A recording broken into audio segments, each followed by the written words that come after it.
Good morning sa inyong lahat mga Inday. So, for today's video is wala kaming work ni asawa. Kaya pupunta kami mga Inday sa sa store. Ewan ko saan store, basta pupunta kami. Mag-ano sana kami lunch ka, so hindi ako magla-lunch. Sabi ko sa kanya wag na mag-lunch kasi nga magastos.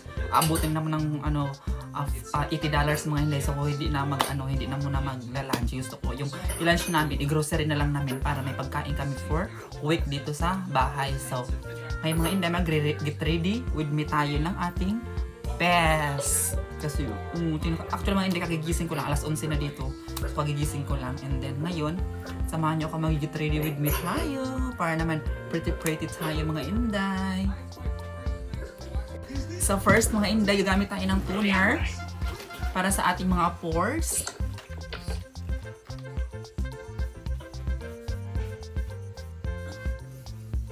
So yun na, nakalagay na tayo mga Inday, and then next maglagay tayo ng serum. So ito pala yung serum na gamit ko mga Inday.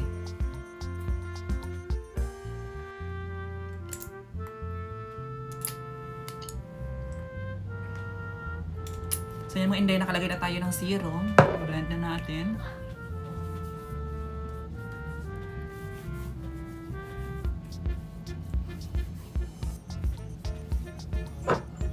So next, na tayo mga Inday, kilay.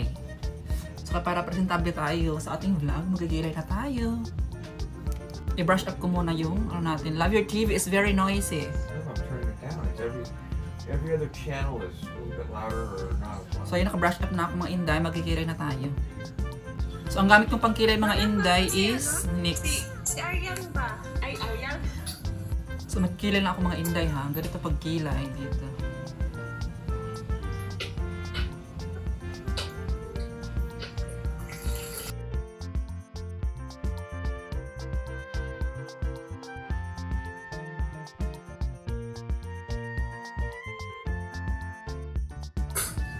I-blend pa lang.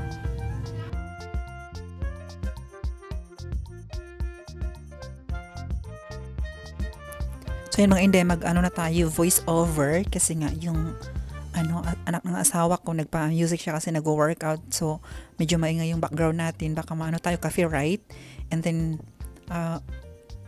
nakapagkilay na pala tayo, nakapaglagay natin eyeliner. Ngayon lilinisan natin, kuha tayo ng konting concealer or foundation, then kuha kayo ng brush, and then tap sa brush ng konti, and then linisan lang nyo lang ganyan. So hindi ko sinasabing ako mga Inday expert, kasi nga natututo lang din ako sa kakapanood ng mga social media ng mga tutorial. So based sa akin mga Inday, ganyan ang paggawa ko ng kilay. So tingnan nyo yung forma ng kilay natin mga Inday. And then gawin ko lang sa kabila mga Inday, same lang din ng process sa kabilang kilay. So guhit ng ganyan, and then sa taas, tapos pag makaguhit ka ng mga Inday, kulayan mo dyan sa dulo ng kilay mo ganyan pero wag mo sa sa front, wag ka masyadong naglalagay ng eyeliner.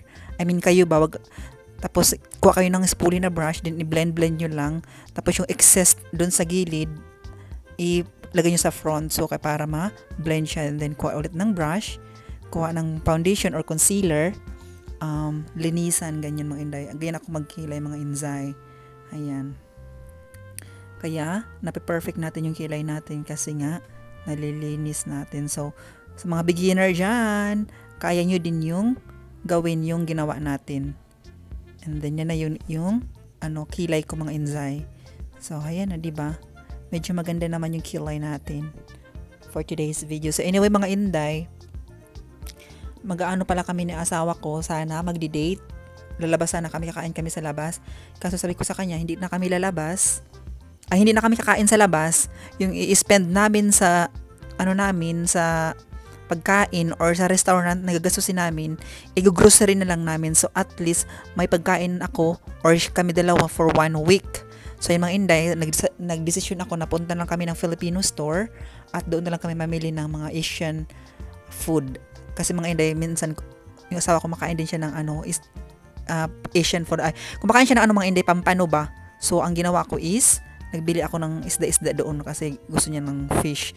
So anyway mga Inday, nakalagay na tayo ng foundation. Konting foundation lang mga Inday na matakpan lang yung mga marks natin. So ang ginamit ko na foundation dyan is Stroke. So galing pa pala sa Pilipinas yung mga product ko mga inday kasi nga hindi ko pa masyadong afford bumili ng mga product dito sa Amerika kasi nga sobrang price. At yung dala nating mga foundation or mga ibang makeup mga inzay is galing pa sa Pilipinas, yung mga ibang product na gamit ko. So, gumamit na ako ng stroke na contour, yung pang contour natin mga inzay. And i-blend lang para hindi mukhang mataba yung mukha natin. So, ganyan ako maglagay ng contour mga inzay. And ilagay na rin sa ilong natin para yung pointed yung ilong natin mga inday. So, marami na nagsasabi dyan, bakit nagbi-makeup ka pa na lumalabas, ganyan-ganyan mga inday. So, this is for content sa mga new beginners, sa mga gusto mag-makeup ba dyan. For example, may party kayo or may sa mall, ganyan, birthday party, ganyan. Ito na yung the best na tutorial. Kahit hindi naman tayo professional mga inday. So, for me lang ha, sana magustuhan nyo din. Ito na yung natin, very light tutorial makeup mga inday. So, kaya naglagay na ako ng liquid na blush on. So, mga inday, nabili ko pala sa Ulta yung blush on na yan. Worth $10 mga inday. Diba? Mahal na din. So, mga pricey na din. So, ayan, naglagay lang ako ng blush on natin para medyo pink-pink yung mukha natin mga inday. Pero hindi pa tayo natatapos dyan mga inday kasi mag-eyeshadow na tayo na very, very light na eyeshadow lang mga inday. So, diba, this video is gustong-gusto kong kilay ko for today's video, mga inzay. Yun, diba, ang ganda. So, next, mga inday, mag-eyeshadow na tayo. So, gamit tayo ng medyo brown. Violet brown ang yan, color ng mga inday. So, ilagay lang sa eyelid, and kalat-kalat lang mga inzay, kaya para lang may shadow yung natin eyelid at para buhay tingnan yung mata natin, yung hindi tayo mukhang pagod or mukhang inaantok. So kailangan natin very light na eyeshadow yan. Di ba? Parang wala lang siya, parang lang, pero very light lang siya mga inzay. So makikita niyo mamaya kung ano ang final look natin. So ganyan ako mag-makeup lang mga inday pag yung sa labas-labas lang kami mga inzay. Ayan. Blend ko lang. Kunting glitters mga inzay. Yan. Kaya parang para buhay yung mata natin ba yung naintindihan niyo ba ako yung parang bagong gising or tingnan mo di ba fresh tingnan yung aura natin, yung look natin kasi nga dahil sa shadows mga inzay. So ayan. Napadami pa ata yung glitters pero I think carry na siya. So ganyan ang very natural look ng ating makeup mga inzay. So after that, na tayo, tawag nito, mag-curl na tayo ng lash natin. So, mga inday, nilalighter ko pala yung niya para medyo warm ba yung natin, lash lifts. Kasi yun ang technique ko. Kailangan nyo munang ilighter ba, sunugin nyo muna yung dulo para mag-warm ba siya. So, para mabilis mag-curve yung pilikmata nyo mga inzay. Ganun. Kasi ang pilik mata ko naman mga pababa kasi So, kailangan natin ng i-warm para mag-curve yung pilik mata natin. So, after that mga inday, ayan yung aura ko, yan yung look ko. Sa ating mata, yung check eye ang tawag sa mga inday. Kasi ako professional mga inday. So, kaya hindi ko pa alam kung mga tawag-tawag kasi hindi tayo professional, hindi tayo nag-aaral. Nagbe-base lang tayo sa experience or sa mga nakikita natin sa social media. So, hayun mga inday. So, ganito ako maglagay ng check eye mga inday. So, guhitan ko muna. Ganyan. Magguhit muna akong ganyan. And then, pabalik-balik lang siya. So, ganyan ako mag-check ang mga inday, natatabunan ng uy, mirror. Di na nakita, pero sige, okay lang. Sa kabila mga inday, makikita nyo din. Ayan. Ang hirap kasi mga inday pag pag hindi ka nakapag-mirror or hindi ka makapag-focus dyan, kasi magkakaalat siya. So, kailangan mo talagang naka-mirror or naka-focus. So, tingnan mo, di ba, ang ganda pagkaguhit mga inday. So, may na tayo, zongay-zongay. And then, sa kabila, ganito ako mag-check ay mga inday. So, sana makita nyo, aninag nyo. So, ayan, nagguhit muna akong ganyan. Ayan. Ng patulis, and then tas layinan mo dyan saan ganyan ako mag-check ay mga inday, diba? Easy lang. So, try nyo mag-practice din sa inyong bahay mga inday pag wala kayong ginagawa, ganyan. Kasi ngayon, alam nyo mga inday, marami ng estudyante na maraming mga events, mga student. So, pwede kayo makeup sa bahay nyo mga inday para marunong kayo, and then pag may mga kapitbahay kayo mga ganyan, dyan na sa inyo magpapa-makeup. Sayang din yung 300 pesos, ganun, di ba? 300 to 500 pesos ang bayad. Kasi nung sa Pilipinas pa ako mga Inday, binabayaran ako ng mga classmate ng pamangkin ko, 300 pang merienda lang, ganun. Kasi di ako nagsisingil ng mahal mga Inday. Pero yung makeup nila so far, plakado naman. So after that mga Inday, nakalagay na tayo ng check eye, maglagay tayo ng half moon na false eyelashes. So kaya para natural lang ang ating aura, then maglagay tayo ng half moon eyelashes. Kaya para ang ano natin mata, mukha siyang fox eye ang tawag. Ano kasing tawag nito? Fox eye ba ang tawag dyan? Ganyan.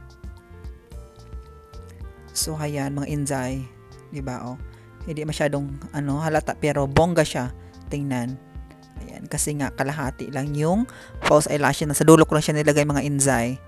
Ayan. Ito yung look ng natural look. Pwede siya sa pwede siya sa mga event, birthday, ganyan. Ayan.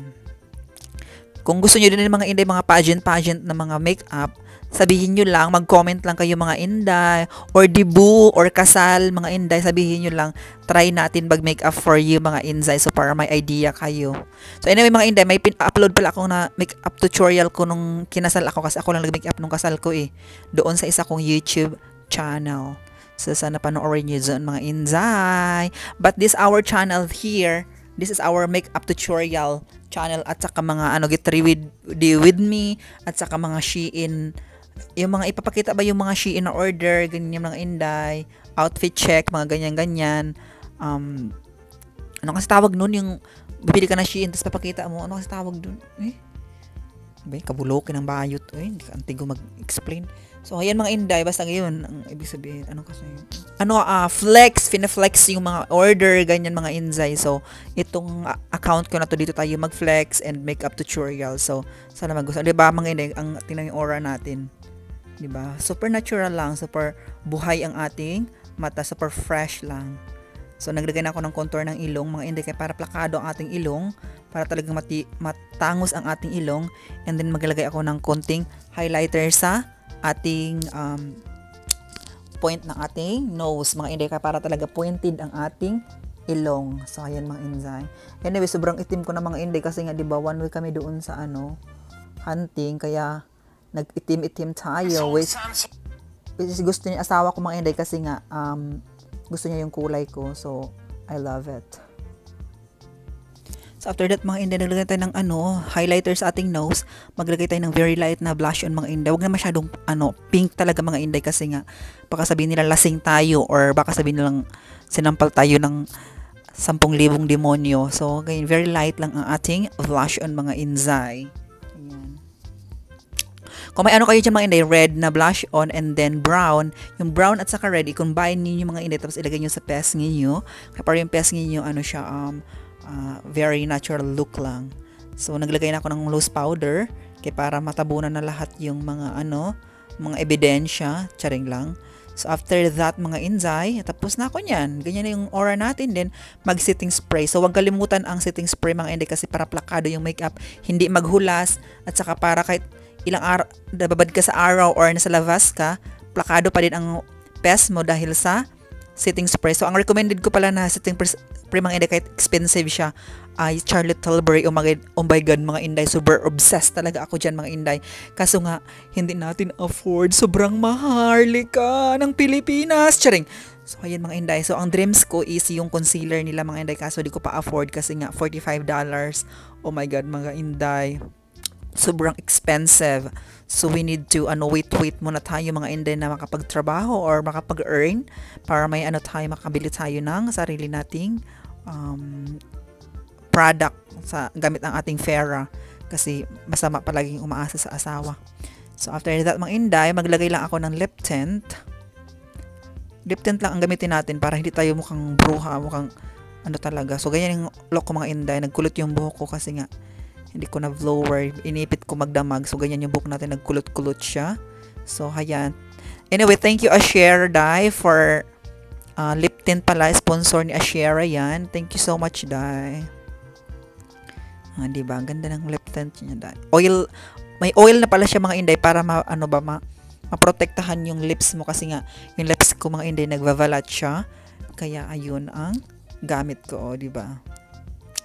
So yun mga inday, naka-live pala ako dyan still, naka-live kasi nga umaasa tayo sa mga gift na nabibigay kasi nga may pangailangan din tayo, hindi naman all time umaasa tayo sa asawa natin. Hala, ang dudo lumabas.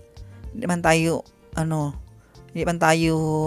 tawag nito o palagi umaasa sa asawa natin na lahat ng mga needs natin ibibigay. So kailangan din natin mag-understand sa kanya mga inday. So ito yung susuotin ko mga inday, yan o pants, kailangan ng padding at kailangan ng blouse. So kailangan ko, nagpa-padding talaga ako mga inday kasi nga para hindi makita yung mga singit-singit natin va.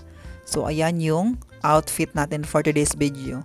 So ang bakla mamalingki lang pero ang bakla tingnan mo suot pack, parang majorette para pupunta ng event. Pero mamamalingki lang dyan. Actually mga hindi, gusto ko sana mag-boots dyan. Baka sabihin ng asawa ko too much na yung suot ko. Baka, yun, di ba? Pero dito sa Amerika kasi mga hindi, wala mga judgmental. Suotin mo kung anong gusto mong suotin. Sa atin lang naman pag mag-boots ka, at pagtawanan ka, i-bash ka kasi nga naka-votes ka. Yun ba mga sila tawag nito, ignorante, charing. So, hay mga inday, nagkulot yung buko, kailangan natin i-straighten lang. Hindi ko naman masyadong mga inday, i-plancha talaga lahat yung buhok ko.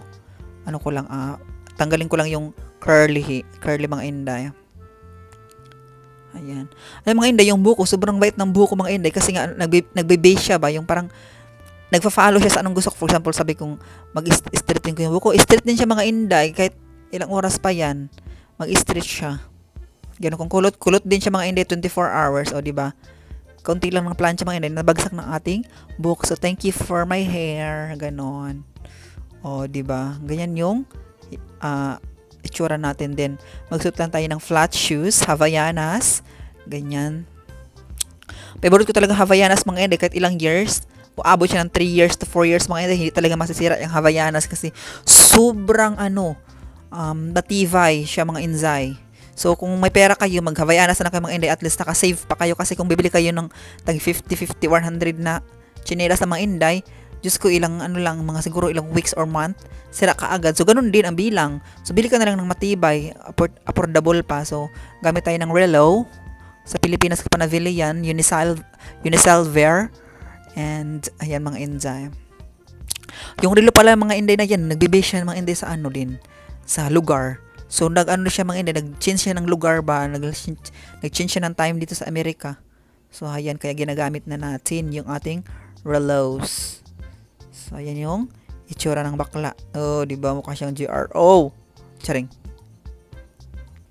Mainit kasi mga inday, 105 degrees. So, that's why nag-spaghetti pababa. At saka, ayan, nag-short fan tayo. And then, Johnson Cologne. Ayoko ng perfume mga inday kasi nasusuka ako sa amoy. Pumipihi talaga sa ilong ko. So, lang tayo, Johnson. Kaya para naman, pag pagdadaan, maamoy tayo ng mga tao na amoy vavy. Kasi nga mga inday, di ba? Matanda na tayo, baka mamaya amoy tayong matanda. So, ayan. So, ayan yung final look. O, then after that, pala nakalimutan mga inday, face powder. Yung powder ko pala ng mga inday sa Pilipinas ko pa din na Villa yan. And then, yan, lagay ko na kasi mga inday, ang Charlotte Tilbury na face powder, ang sobrang mahal mga inday. Sana Charlotte Tilbury, kung naririnig mo ako ngayon, please, bigyan mo ako ng product. Charing. So, maganda talaga ang Charlotte Tilbury mga inday. Doon talaga ako na sa setting spray nila mga inday kasi nga, di ba? Sobrang pigmented ang mukha, ang makeup ko ba mga inday. So, ayan yung, di ba? Bag. Nabili ko lang siya ng $15 sa Target. So, thank you so much. Binibiro ko yung mga ko dyan, mga inday, yung mga ka-live ko dyan ba. Kasi nag-live ako sa TikTok na, look at my bag, it's Gucci, pero wala siyang Gucci. Super, siya mga inday. $13 lang nabili ko sa Target. So, yun mga inday, aalis na kami na asawa ko. Thank you for watching, mga inday. See you in the next vlog. Bye!